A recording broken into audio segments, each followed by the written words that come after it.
Guys, അപ്പോൾ ഇങ്ങനത്തെ ഒരു വീഡിയോ ഇട്ടിട്ട് എത്ര ദിവസമായാലേ?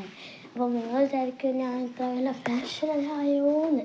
ഞാൻ ഇന്നെന്താണെന്ന് വെച്ചാൽ എനിക്ക് ഈ സബ്സ്ക്രൈബർ കൂടുന്നുണ്ട്, പക്ഷെ അത് കുറയുക. ഞാൻ എപ്പോഴും രാവിലെ എടുത്ത് നോക്കുമ്പോൾ എല്ലാം കാണുന്നതാണ് സബ്സ്ക്രൈബ്. ഇപ്പോൾ അങ്ങനെയൊന്നും കാണാറില്ല. 2-3 ദിവസമായിട്ട് ഒരാളാണ് സബ്സ്ക്രൈബ് ചെയ്തിട്ട് പോയി. വിഷമമൊന്നുമില്ല, മനസ്സിലൊരു സങ്കടം അത്രേ ഉള്ളൂ.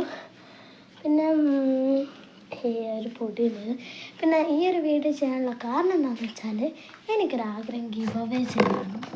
അപ്പോൾ ഗിവ് അവേ ഒക്കെയുള്ള ഗിഫ്റ്റിൽ ഞാൻ അവിടെ സെറ്റാക്കി വെച്ചിട്ടുണ്ട്. ഈ നമ്മളായിട്ട് ആ രീതിയിൽ വിളിക്കാൻ നിൽക്കേണ്ട, ഏതോ ഒരാളടുത്ത് പോകും. ഇത് ഞാൻ പെട്ടിയുണ്ടാക്കി സ്വന്തമായിട്ടുണ്ടാക്കിയ പെട്ടിയാണ്, അതിലുണ്ടായ നമ്പറാണ്. അപ്പോൾ ഇതെല്ലാം ഞാൻ ഇങ്ങനെയൊന്നും തരില്ല, പൊതുവിട്ടേ തരുള്ളൂ. ഞാൻ പറയാൻ വന്നത് ഗിവ് അവേ എന്ന് വെച്ചാൽ എല്ലാവരും കൊടുക്കുന്നത് ഞാൻ കാണുന്നുണ്ട്. പക്ഷേ ഈ ഗിവ് അവേ എന്ന് വെച്ചാൽ എന്താണെന്ന് എനിക്കൊരു ഐഡിയ ഇല്ല. ഞാൻ വിചാരിക്കുന്നത് യൂട്യൂബ് സബ്സ്ക്രൈബേഴ്സിന് നമ്മൾ കൊടുക്കുന്ന ഒരു ഗിഫ്റ്റായിട്ടാണ് ഇതാക്കുന്നതെന്നാണ്. ഇതിലിപ്പോൾ നമ്മൾ ഗിവ് അവേ വിന്നറിനെ അങ്ങനെ തിരഞ്ഞെടുക്കാമെന്നൊന്നും പറയുന്നില്ല. ഇപ്പം നമ്മൾ എങ്ങനെയാണ് നമ്മളെന്നെ കൊണ്ടുത്തരണോ നിങ്ങൾക്ക്, അല്ലെങ്കിൽ നിങ്ങൾ നമ്മളടുത്ത് വന്ന് വാങ്ങുമോ, അതൊന്നും എനിക്കറിയത്തില്ല. പക്ഷെ ഞാനൊരു കുഞ്ഞെന്നൊന്നും പറയില്ല, 7ാം ക്ലാസ് പഠിക്കുന്ന ഒരു കുട്ടിയാണ്. എൻ്റെ ഉമ്മാൻ്റെ പൂർണ്ണ ഇതൊന്നും ഇല്ല എനിക്ക്. കാരണം എന്താണെന്ന് വെച്ചാൽ അത്ര സബ്സ്ക്രൈബേഴ്സൊന്നും ഇല്ല. പൂർണ്ണ സമ്മതമൊന്നും വീഡിയോ ചെയ്യാനില്ല. പിന്നെ നിങ്ങൾക്ക് പറയുന്ന പോലെ ഒരു വീഡിയോ ചെയ്യുമ്പോൾ ഉമ്മ എപ്പോഴും വന്ന് ചോദിക്കും, എത്ര സബ്സ്ക്രൈബായി, 1 മില്യൺ അടിക്കാനായോ, 100 അടിക്കാനായോ, അങ്ങനെയല്ല ചോദിച്ചുകൊണ്ട് വരും. ഗോൾഡൻ പ്ലാബറ്റ് എപ്പോൾ കിട്ടും, ഡയമണ്ട് പ്ലാബറ്റ് എപ്പോൾ കിട്ടും എന്നെല്ലാം ചിന്തിച്ചുകൊണ്ടൊക്കെയാണ് ഉമ്മ. പിന്നെ അപ്പോൾ ഉമ്മാനോട് ഞാൻ ഈ കാര്യം ഗിവവേൻ്റെ കാര്യം പറഞ്ഞപ്പോൾ ഉമ്മ പറഞ്ഞ്, മോളെ എനിക്കറിയത്തില്ല ഇത് എങ്ങനെയാണ്, ഇങ്ങനെയൊക്കെ കൊണ്ട് തിരത്താണെങ്കിൽ ഗിവവേ ഇല്ല. അഥവാ നിങ്ങൾ ഇങ്ങോട്ടൊന്ന് വാങ്ങുകയാണെങ്കിൽ അങ്ങനെയൊന്നും ആവില്ലെന്ന് എനിക്കറിയാം. ഇത് കൊണ്ട് തരണമെന്ന് എനിക്കറിയാം.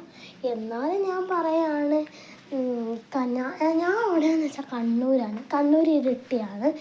ഇരിട്ടി എന്ന് പറഞ്ഞാൽ ഇരിട്ടീന്ന് ഒരു 15 മിനിറ്റ് എത്തിയ ഒരു വള്ളിത്തോടത്ത്, അവിടെയാണ് എൻ്റെ ഹൗസ്. വള്ളിത്തോട് പോയിട്ട്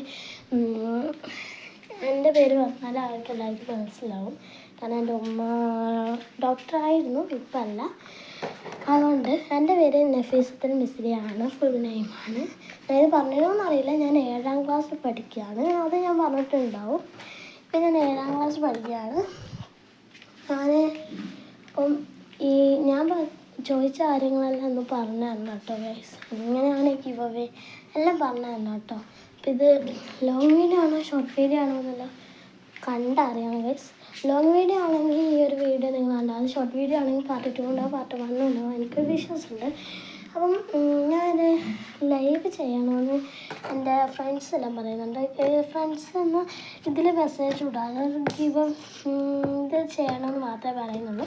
അപ്പം നിങ്ങളിലേക്ക് ഗിവ് അവേ ബോക്സിൽ എന്തെല്ലാം ഉണ്ട്, ചെറിയ സാധനങ്ങളേ ഉള്ളൂ. കാരണം എന്താണെന്ന് വെച്ചാൽ എനിക്കറിയാം വാങ്ങാൻ സമയം കിട്ടിയില്ല, അപ്പത്തിന് പൊതിഞ്ഞ് വെച്ചാണ്.